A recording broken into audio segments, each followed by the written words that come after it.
Small cafe. Late afternoon. Snow falling outside. The bell above the cafe door jingles weakly. A gust of wind follows Raymond, early 40s. Shoulders hunched under a threadbare jacket. His boots are soaked, leaving dark puddles behind as he steps inside. His hands are red, calloused, tired. The place is quiet. Just a few people nursing coffees, phones glowing in their hands. The heater rattles faintly above. Raymond approaches the counter, pulls a crumpled dollar bill and a few coins from his coat pocket, counts them once, then again. He looks up at the menu. Cashier. "That won't get you a meal, sir."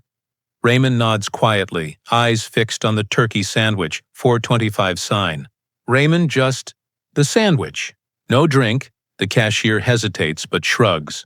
She rings it up and hands over a wrapped sandwich in brown paper. Raymond turns to find a seat. Cafe, corner table, moments later. Raymond sits alone, facing the window. Snow drifts down outside like falling ashes. Across the street, a woman in a long beige coat, Clara, leans against a brick wall. Elegant. Out of place. Like a porcelain figure, cracked but still standing. Raymond watches her for a moment. She doesn't notice him. She looks cold. He glances down at the sandwich in his hands, then at the table clock, 1:28 p.m. Too early for Emily's dinner. Too late for breakfast. His fingers tighten around the sandwich. A beat. He rises. Street outside cafe. Continuous Clara barely registers him as he approaches. She's shivering, her hands bare. "Raymond, miss?" She turns slowly. Her eyes are sharp, distant. "Raymond, con to D. You look like you could use this." He holds out the sandwich. Not much, but everything he had. "Clara, I'm not homeless. Raymond didn't ask if you were." A quiet pause. She accepts the sandwich. Their hands touch briefly, his rough, hers cold and fine. "Clara, why would you give your last meal to a stranger?" Raymond just smiles, the kind that hides hunger and pride in equal measure. "Raymond, everyone's hungry for something." He turns to walk away, doesn't look back. Clara watches him disappear into the snow, the sandwich untouched in her hands. She doesn't eat it, she just stares at him. City Street, evening. Snow falling gently. Raymond walks with Emily, 8, his daughter, along a slushy sidewalk. She clings to his side, a faded backpack bouncing on her small shoulders. Her jacket is 2 sizes too big. Her hands are bare. He notices her fingers turning pink from the cold. "Raymond thought I told you to wear your mittens." "Emily, I outgrew them last spring." She says it matter-of-factly, like it's no big deal. Raymond. "Why didn't you say anything?" Emily. "'Cause I didn't want you to worry." Raymond winces but hides it behind a crooked smile. He shrugs off one glove and hands it to her. "Raymond here. You get the left. I'll take the cold right." Emily giggles and slips her hand inside the glove. It nearly swallows her fingers. Emily. "You always give me the better half." Raymond. "That's the rule. Dads get the leftovers." Emily. "Then I must be your favorite leftover." They share a quiet laugh as they walk. A bus rumbles past. A woman in fur watches them from a coffee shop window, then turns away. Emily skips ahead, then twirls on her toes like a tiny ballerina. Emily, contidi. "Guess what my teacher said today?" Raymond. "Something smart, I hope." Emily. "She said I'm musical. She said the violin suits me." Raymond nods, pride flickering in his eyes. "Raymond, she's not wrong. You've got rhythm in your bones." Emily beams, then slows her pace. Emily. "Are we having dinner tonight?" Raymond hesitates, glances at the plastic bag in his pocket. Empty now. "Raymond, course we are, baby. Warmest meal you ever had." She nods, trusting. Raymond squeezes her tiny gloved hand, jaw clenched against the lie. The snow thickens. Their footprints vanish behind them. Motel room, night. Dimly lit. The room hums with a tired silence. A single lamp flickers on the nightstand, its light spilling over peeling wallpaper and threadbare curtains. A buzzing heater rattles in the corner, barely keeping the cold at bay. Raymond sits on the edge of the bed, boots off, rubbing his swollen feet. The worn soles of his socks peek through. Across the room, Emily stands barefoot on the faded carpet. In her hands, a chipped second-hand violin. The wood is splintered at the edges, the strings uneven, but her grip is delicate, reverent. She closes her eyes, takes a breath, and draws the bow across the strings. The first note is scratchy, the second almost sharp. But then, a melody begins to bloom. Haunting, fragile. The sound doesn't belong in a place like this. It fills the room with something warmer than heat, something closer to hope. Raymond looks up, startled, watches her. Every note seems to untie a knot in his chest. She sways gently as she plays, lost in her own little world. Raymond, where'd you learn that one? Emily, still playing. Just made it up. She opens her eyes. Emily, Conti D. It sounded like how the snow feels. Raymond chuckles softly. A rare sound. He walks over, kneels beside her, adjusts her bow hand slightly. Raymond loose her grip. Let the music breathe. She nods. Starts again. They play together, him humming along, her smiling. For a moment, the motel walls vanish. Then, knock, knock, knock. They freeze. Raymond rises slowly, crosses to the door, looks through the peephole. No one, just snow swirling in the dark, but taped to the door. A small white envelope. He pulls it off. Inside, a card. His brows furrow. He flips it over. No name, just an address. Motel parking lot. Early morning. Frost on windows. Steam curls from Raymond's breath as he crouches beside his rusted car, scraping a thin sheet of ice from the windshield with a library card. His hands tremble, part cold, part unease. The envelope from the night before rests on the dashboard. Unopened. A low engine hums behind him. He turns. A sleek black car, clean, expensive, pulls up near the lot's edge. The window rolls down. Clara, elegant even in a simple gray coat, sits behind the wheel. Her eyes meet his with sharp calm. Clara, I didn't eat the sandwich.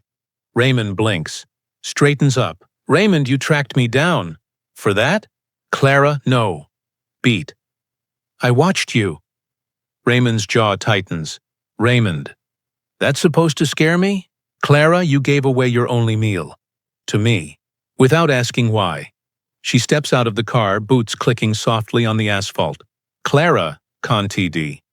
That kind of man is rare, and rare things interest me. She walks toward him, graceful and deliberate, pulls something from her coat pocket. A new envelope, this one gold-trimmed. Raymond doesn't reach for it. Raymond, look, whatever this is, I'm not… Clara, your daughter. Softly. She's the reason I'm here. He flinches, steps back slightly. Raymond. What about her? Clara, nothing bad.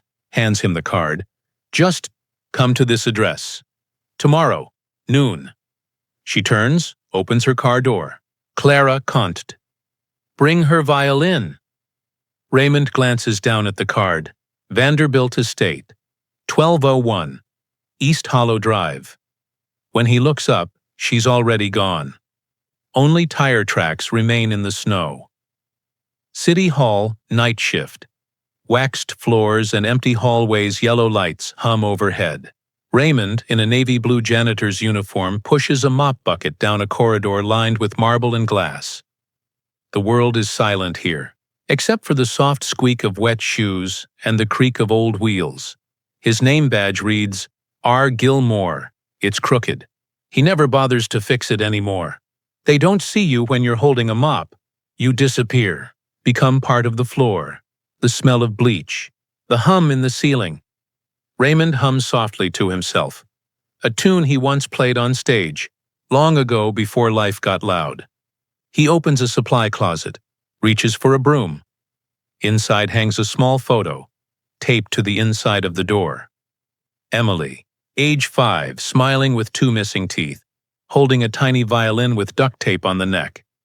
He stares at it for a long second, then closes the door. City Hall break room. Later, fluorescent lights buzz above. A vending machine clicks to life.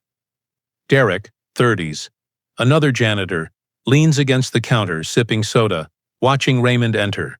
Derek, you still got her playing that busted violin? Raymond, it's not busted. It sings just fine. Derek, grinning. Right. Bet she plays it with gloves, too. Raymond doesn't bite. Just walks past him, opens his locker. Inside, a violin case.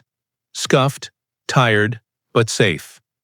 He reaches for it slowly, wipes a bit of dust from the handle. Derek, OS. Man, just teach her to sweep. Ain't no future in strings. Raymond closes the locker without a word, but his fingers curl tight around the handle, like he's holding something heavier than wood. Bus stop. Early morning. Gray, still snowing. The street glistens with fresh slush. The wind bites. Raymond and Emily huddle together under a broken bus shelter. Her little fingers grip the violin case tight. She sneezes softly. Raymond wraps his arm around her. Emily. My cheeks feel frozen. Raymond. That's just winter kissing you extra hard. She giggles, rests her head on his shoulder. The bus pulls up, brakes sighing. The doors fold open with a soft hiss. City bus. Continuous. Raymond digs through his pockets. Finds only a few coins, not enough for 2 fares. The bus driver, an older black man with kind eyes, watches quietly from behind the glass partition.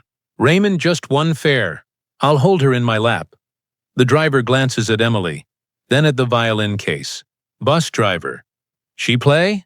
Raymond, like she's got fire in her fingers. A beat. The driver nods. Bus driver. Then you both ride free today. Raymond blinks, surprised. Raymond, you sure? Bus driver music like that? Worth more than fare. He gestures them in. Raymond lifts Emily gently, seats her by the window. She wipes the fog from the glass and stares out at the drifting snow. Emily, Daddy? Raymond, yeah? Emily. I think people are starting to see you. Raymond swallows hard, looks away before she notices his eyes welling. Raymond, maybe. Beat. Or maybe they're just listening better. The bus pulls away from the curb, engine rumbling low. Snow blurs the city into watercolor through the windows. Vanderbilt Estate.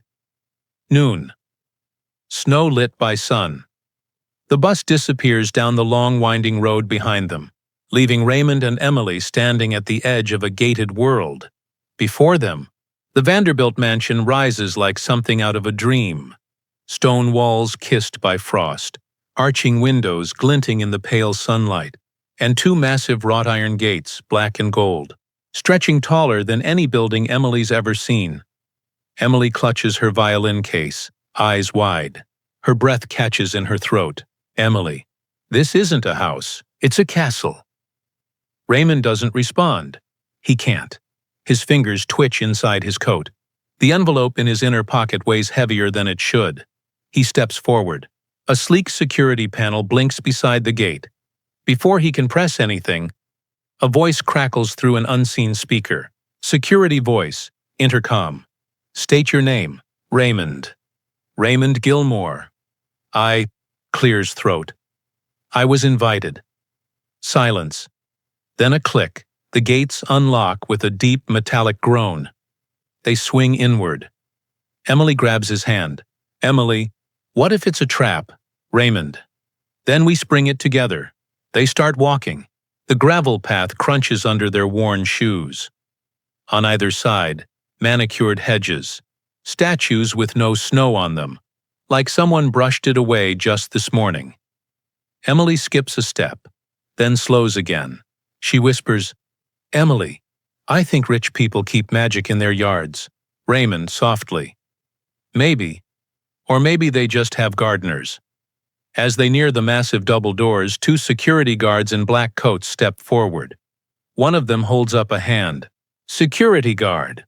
Are you the sandwich man? Raymond freezes. Raymond, excuse me? Security guard.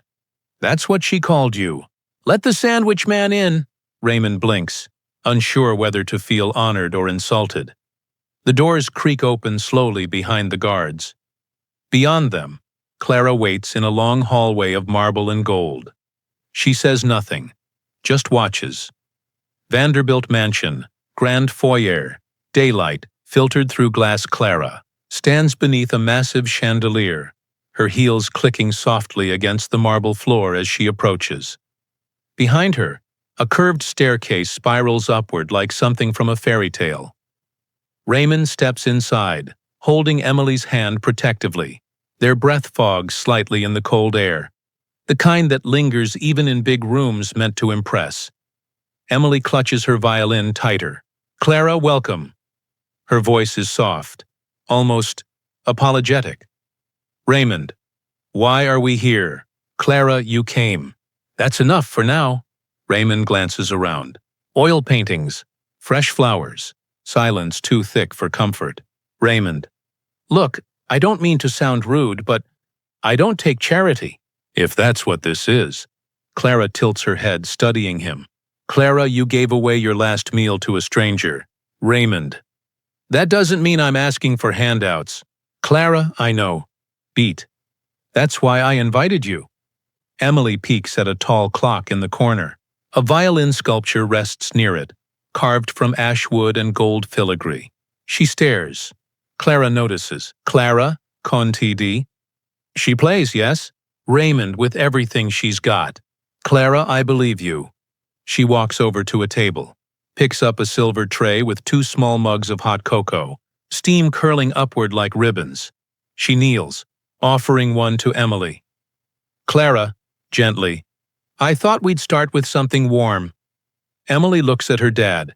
He nods. She takes it with both hands. "Clara," to Raymond, "this house is quiet, too quiet. It needs something real in it again."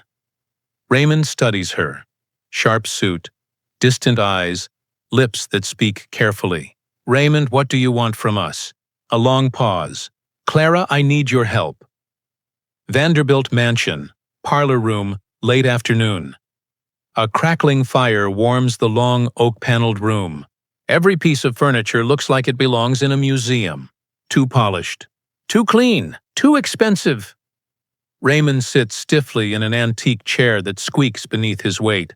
Clara sits across from him, legs crossed, sipping tea from a china cup so thin it almost looks like glass. Emily is curled on a nearby rug, tracing her finger across a woven lion in the carpet, her violin case beside her. "Raymond, you still haven't told me who you are." Clara Vanderbilt." He doesn't react. "Clara, Conta D. That name used to mean something around here." "Raymond, not to me." Clara smirks. "That's refreshing." She sets her cup down carefully. "Clara, Conti D. My family built this estate. Steel money, mostly. My father believed in walls and gates. He thought kindness was a flaw. He's dead now." "Raymond, I'm sorry?" "Clara, don't be." "I'm not." Raymond shifts in his seat, uncomfortable. The heat from the fire doesn't reach the corners of the room. "Raymond, why us? Why now?" Clara watches Emily, then stands slowly and walks toward her. She kneels beside the girl, gently brushing a bit of lint from her coat sleeve. "Clara, you remind me of someone, Emily." Emily looks up shyly. "Emily, who?" Clara, softly. "Someone I couldn't save." Raymond straightens, a chill rising despite the fire. Clara rises, walks back to her chair. "Clara, Contaid, your daughter, beat. She's the reason I asked you here." Vanderbilt Mansion, guest room, night. The guest room is larger than their entire motel apartment. Plush carpet muffles every footstep. The curtains are thick velvet, the kind that swallows sound and snowlight. A fire crackles gently in the hearth, casting golden shadows across the walls. Raymond stands awkwardly near the bed, still in his janitor uniform. His eyes roam the room. The antique writing desk, the ornate mirror, the tray of folded towels, untouched. Emily jumps onto the bed with a soft thwump, giggling as she sinks into the thick comforter. "Emily, Daddy, this feels like sleeping on a cloud." "Raymond, yeah? Let me know if it rains marshmallows." She laughs again. That free kind of laugh he doesn't hear often enough anymore. He kneels down, helps her out of her coat, peels off her shoes. Her little toes are red from the cold. He pulls the blanket over her and sits beside her as she clutches her violin case like a teddy bear. Emily whispering, "Is this a dream? Raymond, if it is, don't wake up yet." She closes her eyes, breath slowing, soothed by the fire and warmth. Raymond exhales, shoulders finally dropping. He looks around the room once more. It's beautiful. Too beautiful. Something in him can't fully relax, like he doesn't belong in softness. He leans back in the chair beside the bed, head tilted toward the fire. His eyelids grow heavy. Int hallway. Outside guest room, continuous Clara. Stands in the dark, just beyond the cracked door. She watches them, father and daughter, lit only by firelight, Raymond asleep, hand still protectively resting on Emily's violin. Her face is unreadable, but her eyes shimmer. She quietly closes the door. Vanderbilt dining room. Morning sunlight streaming through tall windows. The dining room stretches longer than a school hallway. A polished mahogany table runs down its center, covered in linen, silverware, and food too pretty to touch. Croissants in folded napkins, fruit glistening like museum pieces, and coffee so dark it shines. Raymond sits at the far end, shoulders hunched, still in the same uniform from the night before. He stares at the fork in his hand like it's a tool he doesn't know how to use.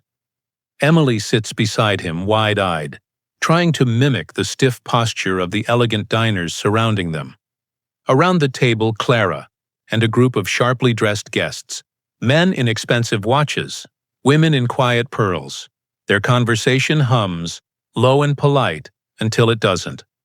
Woman in green. The music school could be expanded, but only if the right talent emerges. You understand? Man with square glasses. Of course, we don't want just anyone walking through the doors. A pause. The woman glances at Raymond and Emily. Woman in green, lowered voice. No offense, of course. Raymond stiffens. Emily looks down. He tries to slice a strawberry. The knife squeaks against the plate. Man with square glasses, so, are you with the staff? Groundskeeping? Or part of Clara's, what do they call it, community outreach? Clara says nothing. Raymond clears his throat. Raymond, I'm just a guest, like you. A silence spreads. Thick. Sticky. Man with square glasses, smirking. Well, not exactly like us. Raymond's jaw flexes.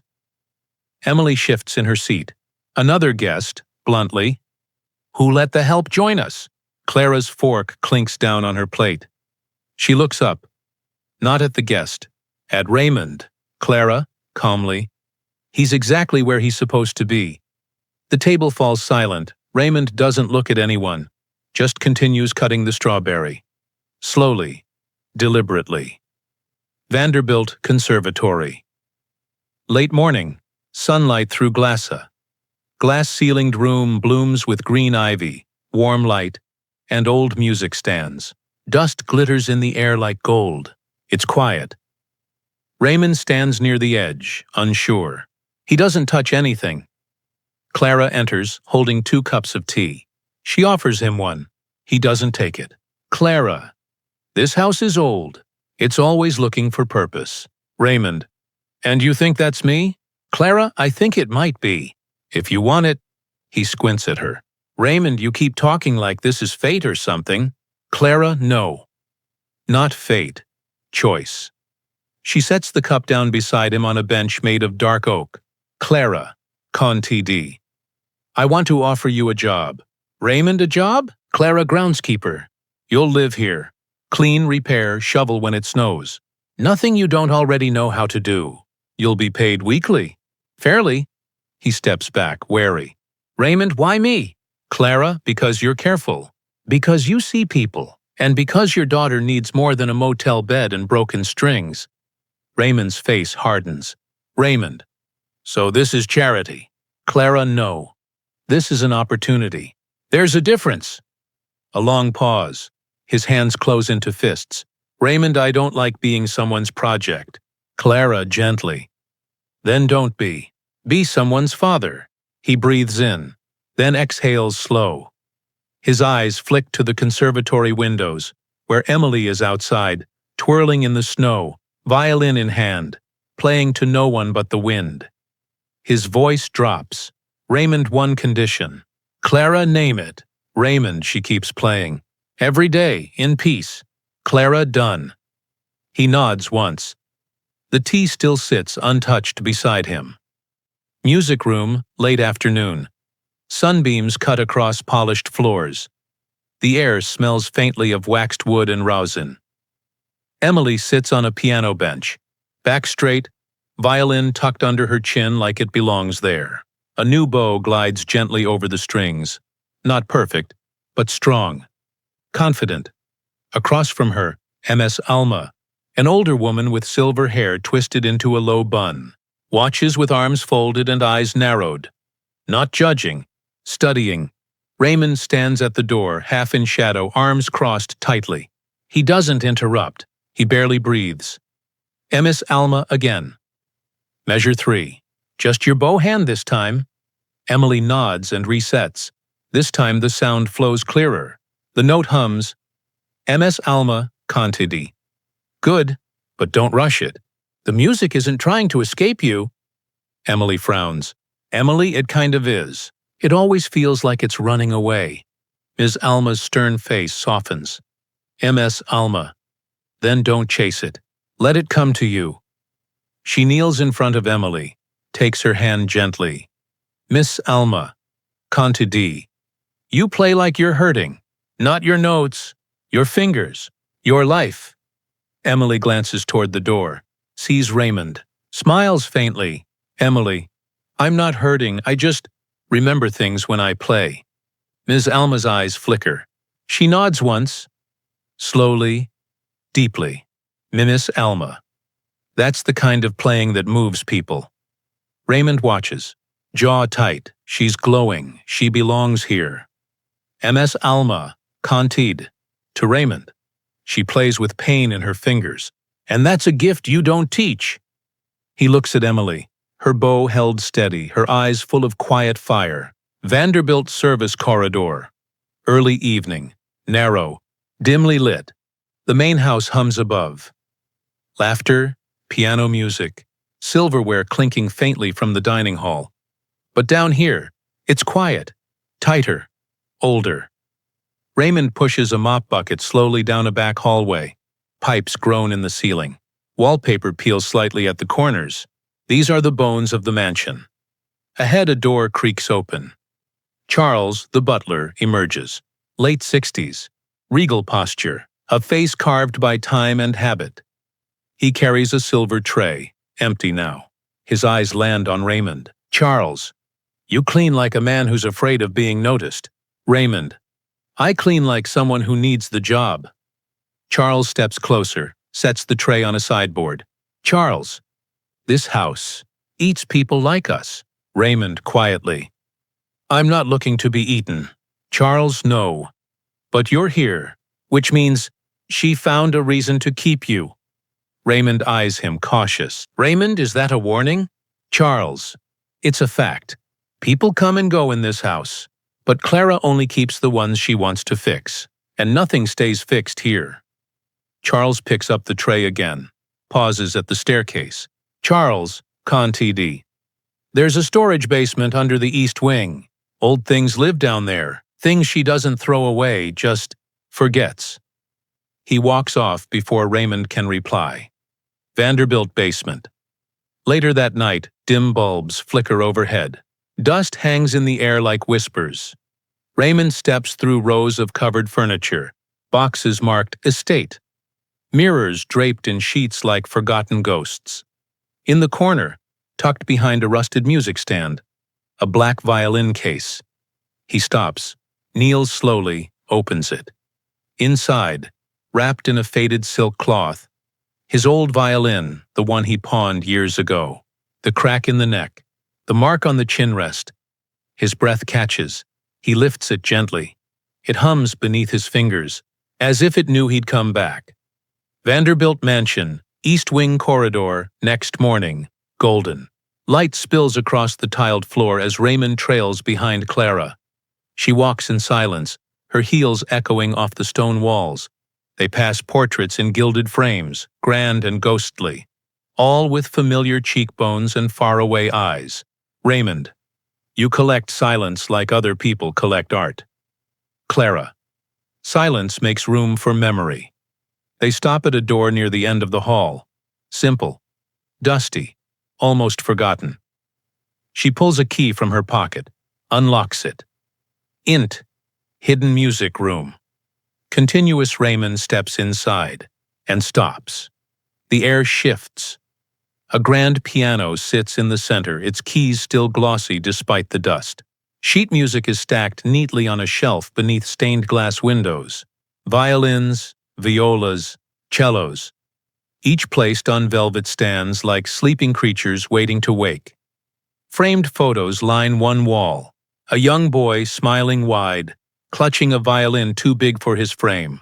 Clara, softly. My son. She crosses the room slowly, runs her hand over the piano's edge. Clara, con TD. He used to fill this room with sound. Hours and hours of music, then. One day, nothing.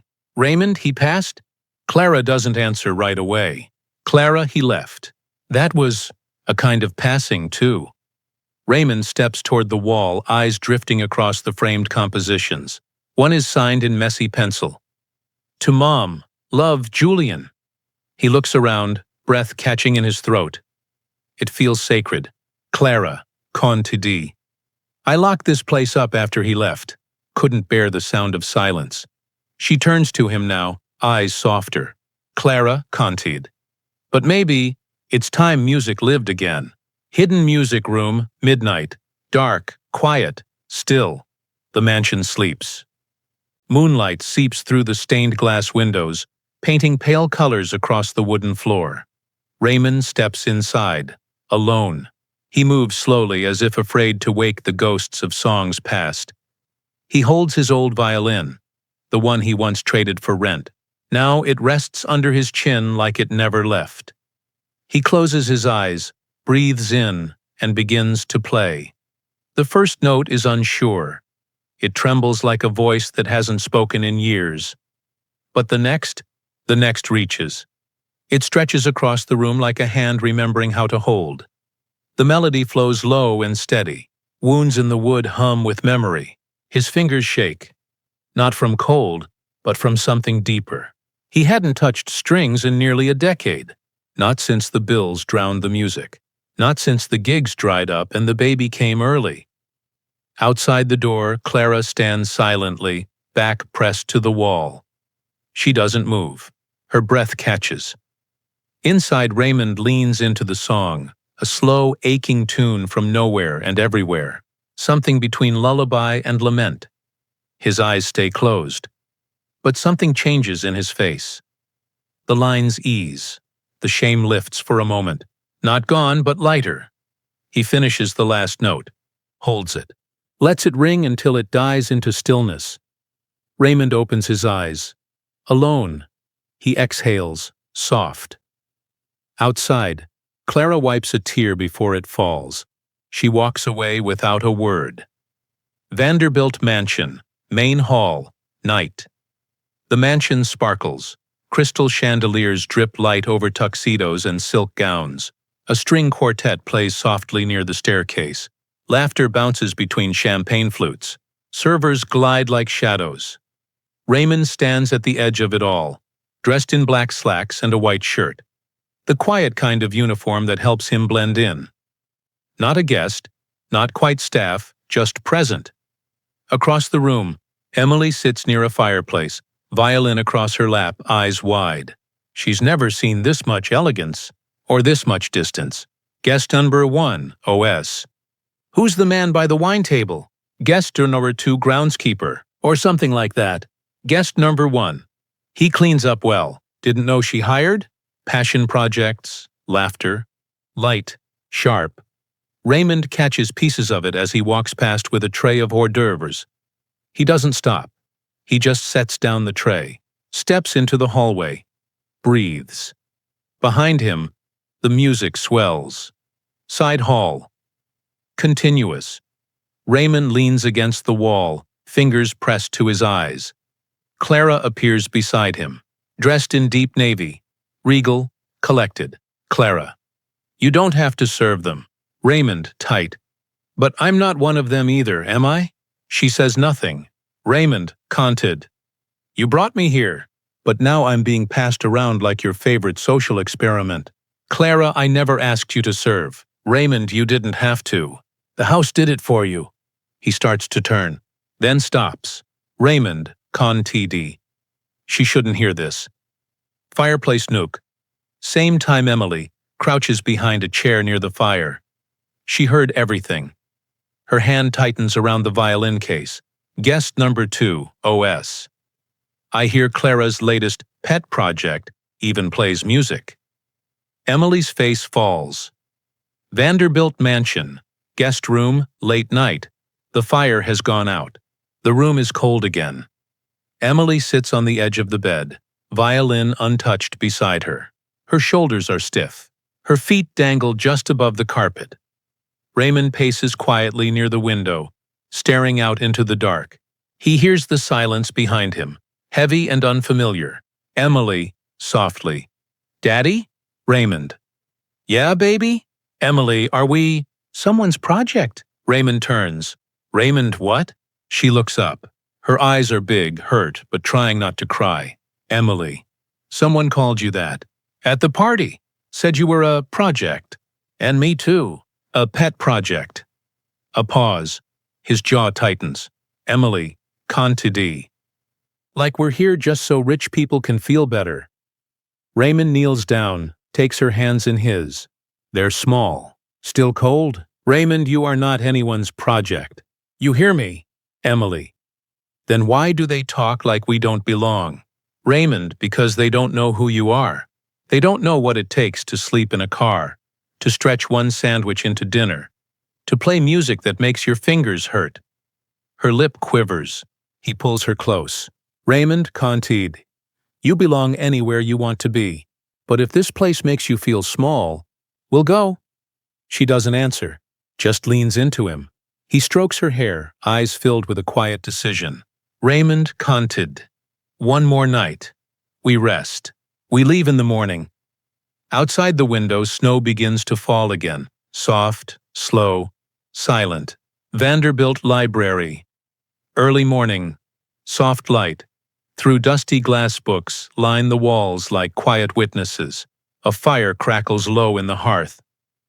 Raymond stands near the doorway, jacket folded over his arm, Emily's violin case at his feet. Clara sits in a leather chair, staring into a porcelain teacup. She looks tired, not from sleep but from memory. Raymond, we're leaving. Thank you for your hospitality. Clara, without looking up. You feel like you don't belong here. Raymond, because I don't, and neither does she. She's starting to doubt herself in ways I worked hard to protect her from. Clara rises slowly, crosses to the window. The glass is fogged from the cold. Clara. There was a time I had nothing, Raymond. He pauses. That wasn't what he expected to hear. Clara Cohen-Tied. No estate, no title, just a duffel bag and a bus ticket. My father had cut me off, said I was an embarrassment. Raymond, what did you do? Clara, half a smile, fell in love with someone he didn't approve of. The kind of man who built things with his hands, not money. Raymond softens. Just slightly. Clara, Conti D. We lived under bridges some nights, in shelters on others. One day, I was sitting outside a train station, cold, hungry, and someone, a stranger, handed me a sandwich. She turns to face him now. Her voice is lower. Real. Clara, Conti D. He didn't ask if I was hungry. He just knew. I was starving for something more than food. A long pause hangs between them. Clara, Conti D. That moment saved me. And now, I try to repay it. Raymond with houses? Clara, shaking her head. No, with invitation. She steps forward, eyes gentle. Clara, softly. Someone once saved me with a sandwich. Vanderbilt Music Room. Late afternoon. Sunlight slanting through glass. Grand room hums softly with the sound of a string trio practicing somewhere down the hall. Raymond sits near the window, watching Emily rehearse a new piece with Ms. Alma. She plays with more confidence now. The bow no longer trembles in her grip. The last note hangs, golden. Miss Alma. Excellent. You didn't chase the music this time. You let it meet you. Emily beams. Clara steps in from the side hall, a thin folder in her hand. Clara, Raymond, can I speak with you? Raymond, quietly. If this is another offer I have to say no to, Clara, just listen. They step into the hallway, leaving Emily with Alma. Side hallway. Continuous. Clara opens the folder, hands it to him. Clara, this is from Belmont Conservatory, one of the most prestigious youth music programs in the country. Raymond flips through it. The paper feels too thick, too official. Raymond, what is this? Clara, a full scholarship. Tuition, room, lessons, the works. Emily's already been recommended by Alma. Raymond stares at the page. It blurs slightly. Raymond. You're serious? Clara, completely. They've never accepted a student with her background before. But talent like hers, it doesn't come around twice. Raymond's lips part. Somewhere between pride and panic. Raymond. So what's the catch? Clara meets his gaze. Clara. She needs a legal guardian with stable income. A signed affidavit of residency. A place to call home. On paper. The weight of it settles between them. Clara Contadee. She's ready for the stage, Ray. But is the world ready to let her on it? He grips the folder tighter. Greenhouse. Night. Rain drumming on glass. The storm outside pulses steadily against the glass roof. Water streaks down like tears, soft and rhythmic. Raymond sits alone on a stone bench surrounded by overgrown vines and wilted orchids. The folder from Belmont Conservatory lies open on his lap, pages flapping in the breeze, sneaking through a cracked pane. He stares at the words, but he can't seem to breathe them in. There are moments you wait your whole life for, and then run from when they finally arrive. Footsteps approach. Clara enters slowly, her coat soaked from the courtyard. She doesn't speak, just waits. Raymond. Quiet, cracked. I don't belong on forms. My name doesn't look right on anything official. No resume. No degree, just a mop and a melody. She doesn't interrupt. Raymond Contadee. I've lied to keep a roof over her head, slept in the back seat of a Buick with frost on the inside of the windows, counted every cent in my coat lining. You think Belmont is going to see a father? Clara, I see one. Raymond, you see a project. His voice rises. Raymond Contadee. This house, these papers, this scholarship, it all feels like a world built for someone else. Someone cleaner, safer, less me. He shoves the folder shut. Raymond Contadee. She deserves the whole damn world, but I don't think I'm the one who can give it to her. Silence. Then Clara steps forward, kneels in front of him. Her voice is steady. Low. Clara. Then play. Raymond, stunned. What? Clara, prove you deserve it. Not for me, not for Belmont, for her. She places his old violin beside him on the bench, gently, then leaves without another word. The storm continues. Raymond stares at the case. Vanderbilt Ballroom. Night of the gala. Gold, chandeliers, anticipation. The ballroom glows under dozens of candles and crystal light. Tables gleam. Guests chatter in crisp tones. Wine glasses clink like small bells. A grand piano sits under a spotlight near the front of the room. There's an empty music stand next to it. Emily, dressed in a soft navy dress with a silver ribbon, sits beside Clara near the front. She glances around. Emily whispers, "Where's Daddy?" Clara doesn't answer, just gives her hand a gentle squeeze. The lights dim. A hush falls. A man steps into the spotlight. Clean suit, shoulders squared. It's Raymond. He holds his old violin. Polished now. Loved again.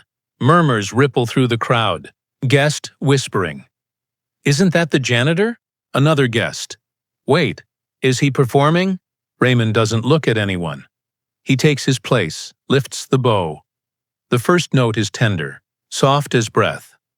He plays slow, deliberate. The melody he weaves isn't flawless, but it feels like truth. It aches, then soars. He poured 10 years of silence into every string, every cold night, every motel door, every lie he told to keep her warm. He closes his eyes, lets go. The song becomes a memory. Of snow, of sacrifice, of a girl who waited for him with bare hands and too much trust.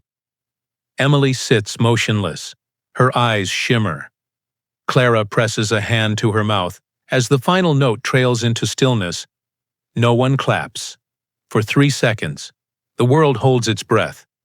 Then, applause. Loud. Rising. Real. Raymond blinks. His hands tremble slightly as he lowers the bow. He looks at Emily. She's already standing, clapping, tears on her cheeks. Vanderbilt Mansion. Sunroom. Very early morning. Party is long over. Faint gray light filters through the tall windows. The house, for once, is still. Raymond sits on a wicker bench, sleeves rolled up, violin case resting beside him like a sleeping dog. His hands are clasped, his head is bowed. Footsteps approach. Clara steps in, a shawl wrapped loosely around her shoulders. Clara, you didn't come back to the ballroom. Raymond didn't feel like being congratulated for surviving. She walks over, sits beside him. Not too close, not too far. Clara, you didn't survive tonight. You transformed. He lets out a soft laugh, half disbelief, half exhaustion. Raymond felt more like I was just cracking open. Clara. That's how light gets in. A long pause. Raymond, you saw me when nobody else would. I need to know. Clara, know what? Raymond. Am I a guest here or a pet project? Clara turns her head toward him. Clara. Gently. Raymond. If all I saw in you was a cause, I wouldn't cry when you play. I wouldn't care what happens to Emily's heart. She places a hand on top of his. Firm. Steady. Clara. Con to D. I brought you here because I saw something burning behind your ribs. Not pity, not charity. Raymond. Then what? Clara, proof. That survival doesn't make people lesser. That dignity can live in calloused hands and second-hand suits. She smiles. The soft kind. Honest. Unarmored. Clara. Con to D. You're not a project, Ray. She squeezes his hand. Clara, con TD. You're a miracle in motion. His throat tightens. He doesn't speak, but he doesn't pull his hand away either. Vanderbilt Garden, mid-morning, winter sun, frosted roses. The frost clings to every leaf like spun glass. Emily and Raymond walk slowly along a stone path, her hand tucked into his coat pocket. She's humming quietly, the melody from his recital. Raymond watches her as she skips over a stone puddle, sunlight dancing in her curls. Raymond. You've got that song stuck in your head. Emily, it's your song. It got stuck in my heart. He chuckles, shakes his head. They reach a wooden bench beneath a bare tree. Emily climbs up, sits cross-legged, and pulls something from her coat. A crumpled piece of brown paper. Raymond squints. Raymond. What's that? She holds it out. Worn, folded, smoothed over too many times. Emily, I kept it. He takes it gently. It's the sandwich wrapper. The one he gave away on that freezing afternoon. The grease stain still faint. A faint smear of mustard in the corner. His breath catches. Raymond, I thought. You never saw. Emily, I did.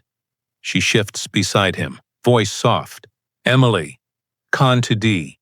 You gave your last bite to a stranger, and I knew that night. If you could give that to her, you'd give everything to me. Raymond can't speak. His eyes glisten. She leans her head on his shoulder. Emily. Con TD. You gave me more than a home, Daddy. You gave me music and courage. She places the paper in his coat pocket. Emily, Conte D. I wanted you to keep it, so you never forget who you are. He nods once. Swallows hard. Raymond, hoarse. I won't, ever. They sit in silence. The frost begins to melt. Vanderbilt study. Afternoon. Heavy wood, cold light rain taps steadily on the tall windows. The air is thicker here. Not from dust, but from old money tension. Clara sits at the head of a long oak table, expression unreadable. Raymond stands behind her, arms folded. Emily isn't here. Across from them, in a tailored charcoal suit, sits Edmund Vanderbilt, Clara's older brother. Slick hair, sharp eyes, and a jaw clenched too tight to fake grace. Edmund. So, this is the man. He gestures loosely toward Raymond without looking at him. Edmund, Conte D. The violin-playing charity case. Raymond's fingers flex at his side. Clara, coolly. Watch your tone, Edmund. Edmund, I would. If you hadn't turned our family's name into a rehab center for broken strays. Clara, his daughter, earned a full scholarship. His music saved that gala. And he's rebuilding this estate better than any contractor you've paid. Edmund. He's a liability. You're putting our foundation at risk. Donors are asking questions.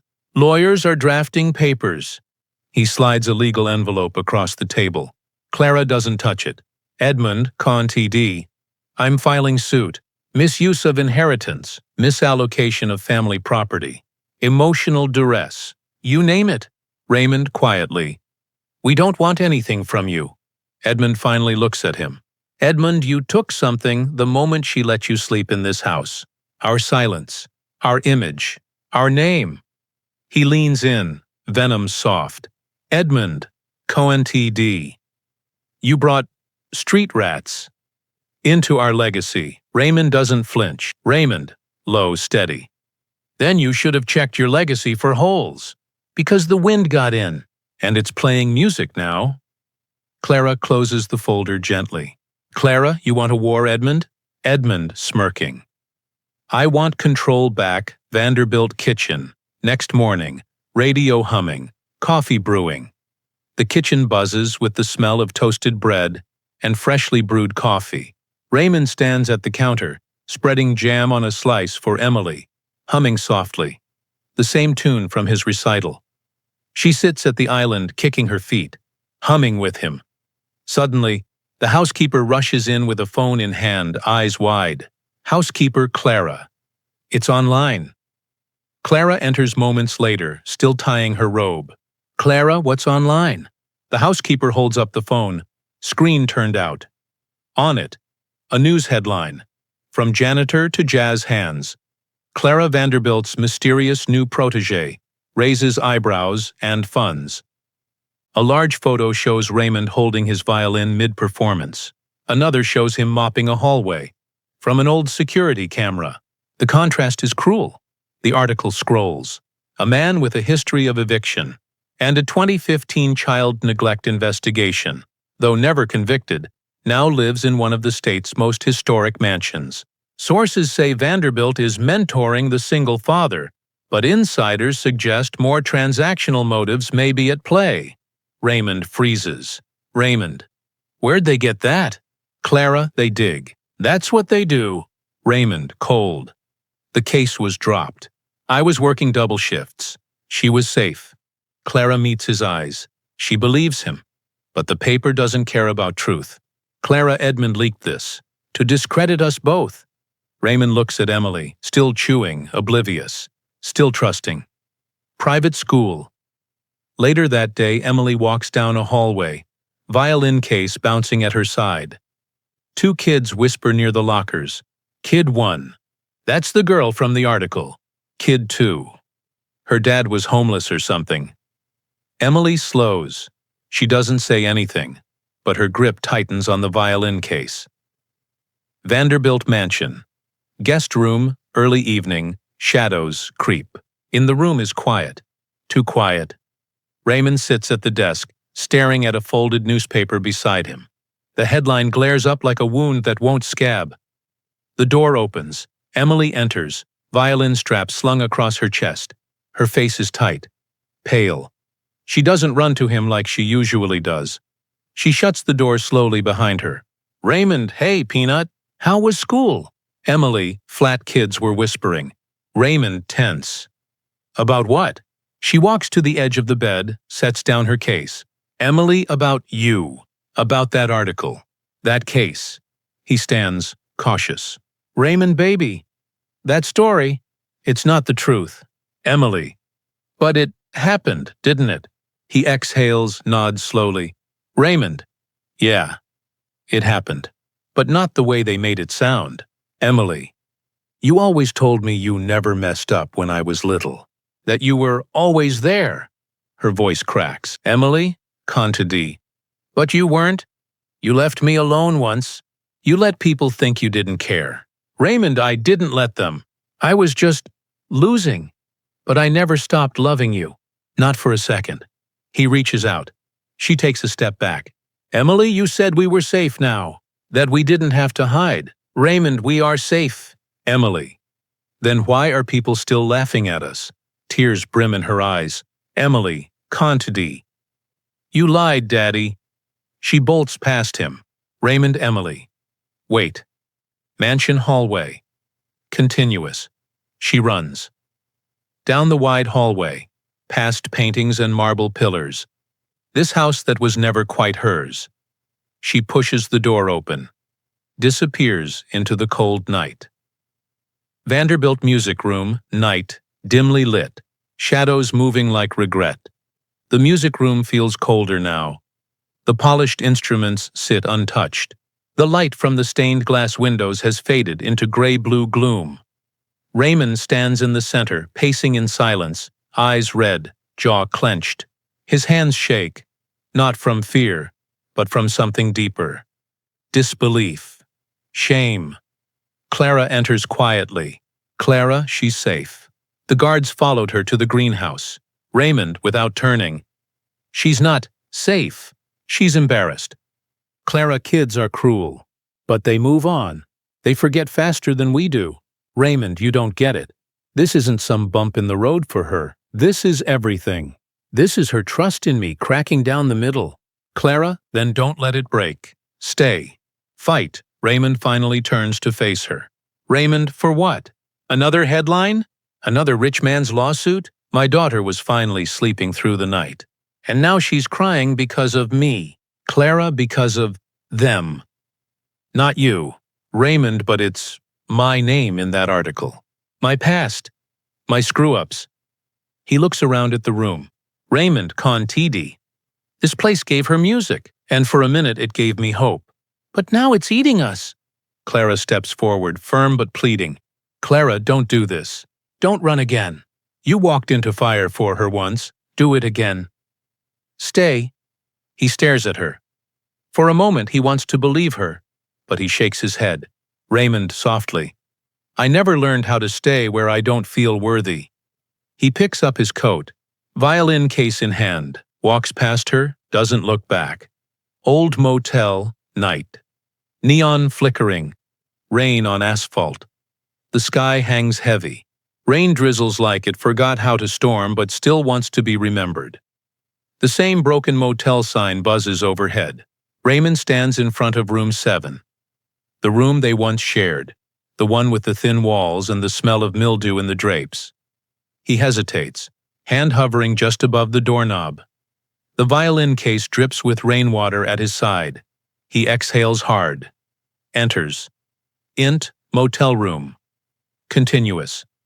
Nothing's changed. Same scratched furniture. Same dent in the lampshade. Same humming fridge in the corner that doesn't quite shut all the way. He sets the case down, drops into the chair near the window. His body folds in on itself. He looks around at the small space. Once, a refuge. Now a cage. The silence is deafening. He buries his face in his hands. Raymond, to no one, I tried. I really did. A soft knock breaks the moment. He freezes. Raymond, hoarse. Not tonight. Another knock. He opens the door slowly. Emily stands there. soaked, shivering, violin case clutched to her chest like a shield. Her voice is small. "Emily, I didn't want to run." He stares at her. Tears blur his vision. "Raymond, baby." "Emily, I just wanted to understand." He pulls her in without a word. Holds her. She buries her face in his chest. Raymond, whispering, "You're my whole world." She nods, tightens her grip on him. They stand in the doorway, rain falling behind them. But for the first time in days, they're still, together, unmoving, unbroken. Motel room. Early morning. Dim gray light. Quiet air. The rain has stopped. The motel room is still. Only the hum of the fridge and a distant train keep time. Raymond sits on the edge of the bed, barefoot, elbows on knees, staring at the floor. Emily lies curled beneath the blanket, facing the wall. Her violin rests beside her, safe and dry now. He watches her breathe. That steady rhythm, a lullaby by itself. She stirs, sits up slowly. Raymond, soft. "You warm enough?" She nods, reaches down to her backpack, pulls out a folded sheet of lined notebook paper, the edges crinkled from being kept too long. She hands it to him without speaking. "Raymond." "What's this?" "Emily, I wrote it last night. Before I found you." He unfolds it. Close on paper. Childlike cursive with careful effort. "Dear Daddy, I know you didn't mean to lie. I know you were trying to protect me. I'm not mad. Not really. Just scared. I don't want the world to take away the good things we found. You gave me music. And a chance. But mostly you gave me you, and I don't care what people say about you. Because I know what you sound like when you love me." "Love." Emily. Raymond's throat locks. His eyes close. Raymond whispers, "That sound you hear. That's what holding on sounds like." A car horn beeps once outside. Raymond wipes his face and looks out the curtain. A black town car idles outside. Clara's driver. Emily looks at him. "Emily, we're not done, right?" He takes her hand. "Raymond, no, baby. We're just getting started." Press room. Vanderbilt Foundation. Midday. Flashes, cameras. Curious ISA room built for formalities. Polished podium. Vanderbilt crest on the backdrop. Dozens of reporters seated in orderly rows. Phones up. Microphones pointed like weapons. Clara stands at the podium dressed in slate gray. Composed. Fierce. Raymond stands off to the side. Emily at his side, holding his hand. Clara taps the mic. The room quiets. "Clara, good afternoon. I wasn't planning to speak publicly today, but I believe in facing storms, even when you didn't start them." A few murmurs from the press pool. Clara, con TD. "Over the past week, stories have surfaced about a man staying at my estate. His past, his struggles, his presence." She glances toward Raymond. Clara, con TD. "What hasn't been said, what the headlines left out, is that this man saved my life. Not with money, not with reputation, with kindness, with humility, with a sandwich." Gasps ripple quietly. Raymond looks down, blinking. Clara, con TD. "I was once invisible, like him, and now I stand here in power. So today, I use that power to tell the truth." She turns and picks up a folder, pulls out a stack of signed documents.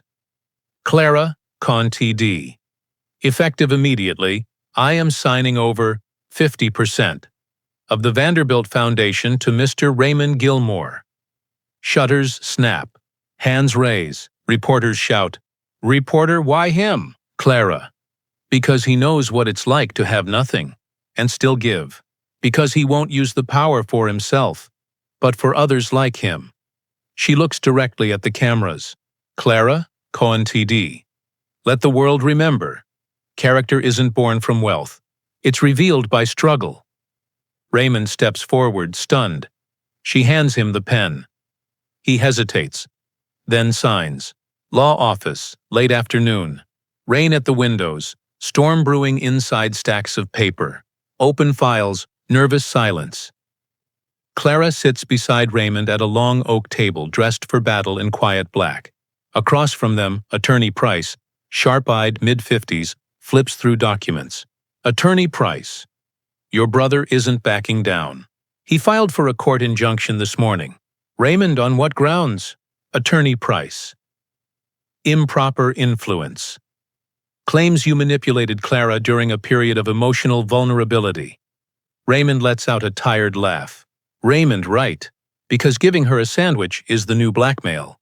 Clara, dry. Edmund's not trying to win in court. He's trying to ruin your name. Attorney Price. And we'll counter. We have her statement, your clean current record, Emily's enrollment letters. He hesitates. Attorney Price, Con TD. But it might not be enough. Not in front of a conservative judge and headlines calling this a charity scandal. Raymond leans forward, fingers steepled, voice low. Raymond, what if I just walk away? Clara, no, Raymond. I never asked for half a foundation or a press conference. I just wanted my daughter to be safe. Clara, and she is. Because you fought, you walk now and Edmund wins. Not just on paper. In spirit. A beat. Clara, Contidi. Don't show Emily what giving up looks like. Int courtroom, next day. Silent before the storm. Sunlight cuts through high windows. Lawyers shuffle papers. Edmund sits smugly with his own counsel. The judge enters. The bailiff announces the case. Clara's attorney stands. Attorney Price. Your Honor, before proceedings begin, we'd like to call a surprise witness. Everyone turns. The back doors open. A figure steps forward. Worn coat, lined face. It's a woman. Not rich. Not polished, but familiar. Raymond's eyes widen. Raymond whispers, no way. Courtroom. Same day. Silence. Thick as glass, all eyes lock on the woman as she walks toward the stand. Mid-50s, weathered face, but dignity in every step. Her jacket is too thin for the season, and her shoes speak of long miles walked. But her spine is straight. Clara leans forward, recognizing her. Raymond sits frozen. He doesn't blink. The judge nods. Judge, please state your name for the record. Woman Miriam Walters. Attorney Price. Ms. Walters, how do you know Mr. Raymond Gilmore? Miriam glances at Raymond, her eyes soft but sure. Miriam, I was living on the street 5 years ago, just outside Lexington Station. I hadn't eaten in 2 days. The courtroom shifts. A few pens stop moving. Miriam counted. It was freezing that day. My hands were cracked open, and this man, this stranger, came out of a cafe with just one sandwich. She pauses, voice catching slightly. Miriam, Conta D. He gave it to me, smiled like I was someone worth feeding. Didn't ask for anything, not even a thank you. Attorney Price. Did he know you would be testifying today? Miriam. No. He probably didn't remember me at all. She turns to Raymond now, tears shining in her eyes. Miriam, Contidi. But I never forgot him, because in that moment, I felt human again. Edmund interrupting. Your Honor, how is this relevant? Judge, firm. Quiet. The room is silent again. Miriam wipes her cheek. Miriam, Conti D. He fed me when I had nothing, and now people want to say he doesn't deserve to be seen? She looks at Edmund, not angrily, but with something heavier. Disappointment. Miriam, Conti D. That man raised a little girl in storms, and gave away his umbrella every time. Courtroom AV, moments later. Silence before the verdict. Judge. Winslow, mid-60s, wise eyes behind silver glasses, flips through his notes. The room waits, tight with tension, breath held behind collars and clenched hands. Raymond holds Emily's hand gently. She watches the judge with big, anxious eyes, swinging her feet beneath the bench. Clara is still. Her gaze stays locked on her brother, Edmund, who now sits back stiffly, no longer smirking. Judge Winslow. This case has been unusual. He clears his throat. Judge Winslow, conted. On paper, Mr. Gilmore has a record that many might question. But the law does not exist to protect comfort. It exists to protect justice, and justice today belongs to character. Edmund shifts uncomfortably. Judge Winslow, Conti D. I see no legal basis for revoking Clara Vanderbilt's authority over her estate.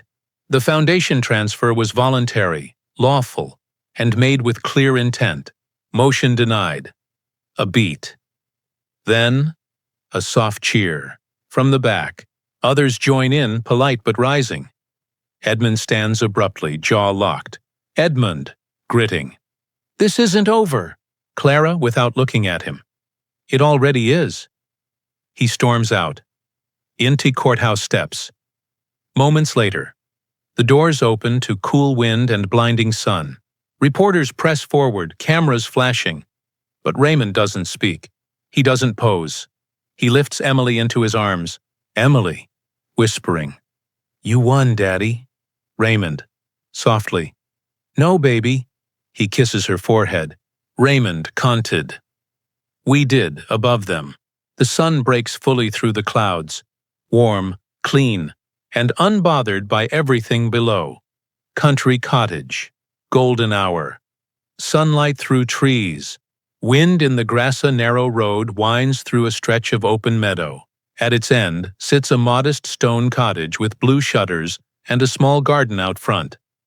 The porch is wrapped in weathered wood and bathed in warm, amber light. Raymond steps out of a moving van, wiping his brow. He looks different now. Not richer, not glossier, just lighter. Emily hops down beside him, twirling once before racing up the porch steps. Emily, Daddy, look at this swing. A single rope swing dangles from a sturdy oak tree just outside the front yard. She jumps on and spins in circles, laughter echoing through the quiet. Raymond watches her, a smile tugging at the corner of his mouth. Clara pulls up in a black car, steps out holding a ring of keys. Clara, the property's yours. Paid in full. No press. No board meetings. Raymond, quietly. Why? Clara, because dignity doesn't need interest rates. She holds out the keys. Clara, conted. You gave me music again, and silence that didn't ache. Let me give you peace. He takes the keys. They exchange a quiet nod, one that says everything they don't have to say anymore. In tea. Cottage. Moments later. Sunlight pours through the windows. Wooden floors, white curtains, bookshelves still half empty. Emily walks into the living room and spins slowly, violin case in hand. Emily, it smells like cinnamon. Raymond smells like a new chapter. She looks up at him. Emily, is this really our house? He kneels beside her, places the key in her palm. Raymond, it's ours. Kiddo? He pulls her into a hug as the camera drifts upward, past the roofline, into the soft orange sky. Lakeside. Late afternoon. Sun low, water glowing. The lake stretches quiet and wide, rippling in gentle waves. Trees bend slightly in the breeze. The air smells like pine and promise. A wooden dock extends over the water. On the grass nearby, Raymond sits beneath a willow tree, violin in hand. Not performing, just playing soft notes to himself. Warm, reflective. Scattered nearby are 4 children, aged 8 to 12, each holding their own small violins. Among them is Emily, sitting cross-legged, helping a younger boy tighten his bow. Little boy, it squeaks every time I try to start. Emily. That means you're holding on too tight. Music doesn't like fear. Let it breathe. Raymond smiles at her. Pride without pressure. He stands, steps forward, his voice calm and even. Raymond, let's try again from the top. But this time, don't play the notes. Feel them. Play what the water would sound like if it could sing. The children nod, wide-eyed, trusting. They raise their bows. Try again. The music is rough, imperfect, but alive. Raymond, conted. There you go. One child messes up and laughs. Another drops his bow. They all giggle. Raymond kneels beside them, gathering them in. Raymond, con TD. Music's not about perfection. It's about memory, about healing. He picks up the dropped bow and hands it back gently. Raymond, con TD. Every note is a second chance. Wide shot. The kids resume playing, their small silhouettes framed by the golden lake, the trees swaying, the world finally still. Raymond closes his eyes for a moment. He listens. Not just to the music, to life, finally in tune. Small town cafe. Morning, sunlight on wooden floors, coffee aroma in the air. Tiny cafe tucked off a main street. Homey. Framed photos of local artists line the walls. A chalkboard menu lists cinnamon scones and herbal teas. Raymond sits at a window table nursing a cup of black coffee. Across from him is a young journalist, mid-20s, notepad in hand, recorder between them. Journalist. So, to clarify, you never intended to go viral? Raymond, viral was never the plan. Feeding my daughter was. She smiles, scribbles something. Journalist, the article's called The Sandwich That Built a Family. Has a nice ring, don't you think? Raymond chuckles softly. Raymond, yeah. Real poetic for half a turkey on rye. Journalist, and yet, that sandwich led to a foundation, a music program, and a little girl getting into the top conservatory in the state. Raymond. Funny how hunger moves the world. She leans in slightly. Journalist. What do you say to people who call you lucky? Raymond thinks for a moment. He gazes out the window. Outside, Emily is across the street at a used bookstore, flipping through a music theory workbook. She waves, he waves back, soft smile forming. Raymond, luck is when someone hands you a chance. Grace is what you do with it. She nods, scribbles quickly. Journalist, final question. And take your time. Raymond, all right. Journalist. If you could go back to that moment, standing in front of that stranger, holding your last sandwich, would you still give it away? He doesn't hesitate. Raymond. What would you have done with your last bite? The journalist goes still. The recorder clicks off. Mansion sunroom. Late afternoon, light fading through dusty glass. The sunroom is quiet now. Where laughter and lessons once echoed, silence has settled in like an old friend. Clara sits wrapped in a cream shawl, her frame more delicate than before. Emily's drawing, a crayon version of the mansion, violin notes floating out the windows, hangs beside her. Raymond enters with tea, careful not to spill. Raymond, still no cream? Clara, smiling faintly. I've grown fond of bitterness. He pauses, sits across from her. Raymond, you've lost weight. Clara, I've lost many things. My appetite's just more polite about it. She sips the tea. The silence thickens.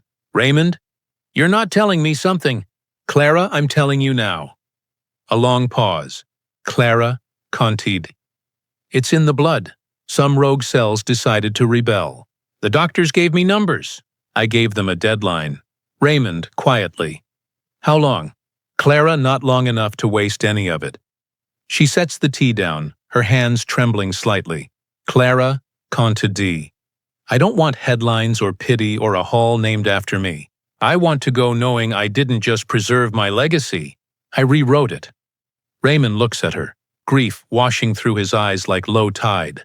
Raymond, you did. Clara, not yet.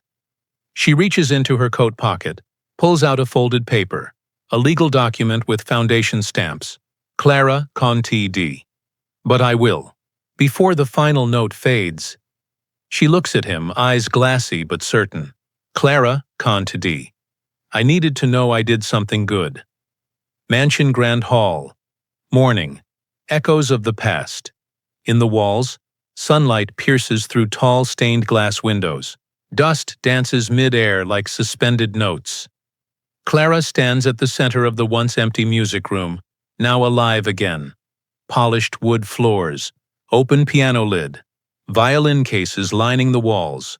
New music stands waiting. She's not alone. Raymond, Emily, and several local music teachers, architects, and a few foundation members gather in a half circle.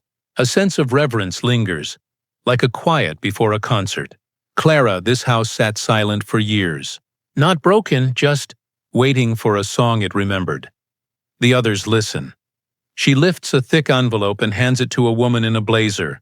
Legal counsel. Clara Conti D. Effective today, this home is no longer mine. It's a public music academy, free for students who carry both talent and hardship. Gasps. Murmurs. Emily's mouth falls open. Raymond's eyes don't blink. Clara Conti D. There's a wing named after my son. That stays. But the heart of this place, it belongs to the future. She turns to Emily. Clara, softly. Your fingers. They reminded me of his. But your fire? That's all yours. Emily, whispering. Thank you. Clara, no, dear. Thank you. Raymond steps forward, voice thick. Raymond, you could have sold this place. Made millions. Clara, smiling. I did make millions, but I only earned something when your daughter played her first broken note here. Wide shot. The music room opens like a cathedral. Clara gazes out one final time. Clara, Con to D. Your daughter will play here forever. Mansion Music Hall. Night. Golden light, full seats. Still air. The grand music hall glows with soft amber chandeliers. Velvet drapes hang heavy over the tall windows. Rows of guests sit in respectful silence. Community members, students, foundation leaders, and a few recognizable faces from the city. At the front of the room, a single wooden chair and music stand. Bathed in warm spotlight, Raymond sits near the back, still in a modest jacket, hands folded tight in his lap. Clara's shawl rests on the chair beside him. Empty. He glances to the side. Emily, now 11, steps out slowly from behind the curtain, violin in hand. She wears a simple black dress. No sparkle, just grace. A ripple moves through the audience. Recognition, emotion. She walks to the center, places her sheet music on the stand. Then, pauses. Gently she folds the sheet music closed and sets it aside. Emily, softly to herself, this one's for you. She raises her violin. First note. Pure, trembling, a high whisper of longing. Then she plays. The melody rises like a prayer. Delicate at first, then swelling with bold, aching strokes. It's not a flawless performance.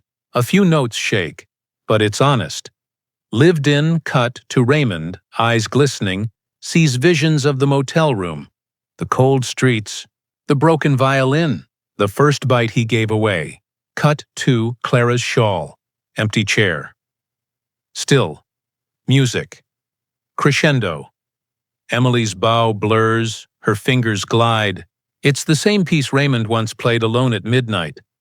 Now fuller, braver, alive. The final note holds in the air like a secret. Then silence. The audience doesn't clap. They stand, some wipe tears, some just nod, reverently. Raymond rises slowly, hands shaking. Wide shot. A little girl with a violin, a mansion turned sanctuary, a legacy reborn through music. Mansion Music Hall. Later that night, post-recital stillness. The crowd has left. Just a few chairs remain pulled back. Soft murmurs echo faintly in the hallway beyond. The stage lights dim, leaving a gentle amber glow on the center row. In the front, one chair remains empty. A folded cream shawl rests neatly on its arm. Raymond walks in slowly, coat draped over his shoulder. He stops beside the chair, exhales deeply. He doesn't speak. He simply bows his head. Footsteps approach. Emily appears at his side, her violin case in one hand, something small wrapped in a napkin in the other. Emily. She said music would live here. Raymond softly. She made sure of it. Emily kneels gently in front of the chair, carefully unwraps what's in her hands. It's a sandwich, wrapped in wax paper. Nothing fancy, just as it was all that time ago. She sets it gently on the seat. Emily, whispering. For the one who gave her last meal, and gave us our whole life. A breeze from the open side door lifts the edge of the shawl. It flutters softly, then settles. No music. No words, just the weight of memory filling the room. Raymond gently places his hand on Emily's shoulder. She rises, turns to him. Raymond. She'll always have the front row. They look back one more time. Empty chair. Sandwich. Shawl. A tribute. Silent and whole. Mansion Music Hall. Moments later, glowing stillness. The room remains untouched. The empty chair glows under a lone spotlight. The sandwich sits quietly, wrapped in wax paper. Same fold Raymond once used when giving away his last bite. Raymond approaches, slowly. Something pulls at him. He lowers himself into the seat beside the chair. For a long moment, he just looks at it. The sandwich. He reaches out. Not to eat, but to lift the wrapper, hands gentle like he's holding a memory. As the wax paper unfolds, something slips out. A folded note, creased and yellowed by time. He opens it slowly. Clara's handwriting, bold and unshaken. Clara, V.O., gentle and clear. You gave me your last meal. I gave you a new life. Let no one call it charity. It was a trade of hearts. And I got the better deal. Raymond's eyes sting. He smiles through the ache. Raymond, softly. You always had the last word, Clara. He folds the note carefully, tucks it inside his coat pocket, close to his heart. Emily enters again, this time without her violin. She walks up, sits beside him silently. Emily. Was that her writing? He nods. Emily, quiet smile. I'm glad she was hungry that day. Raymond laughs, the kind of laugh that breaks at the edges. Raymond. So am I, kiddo. So am I. Wide shot.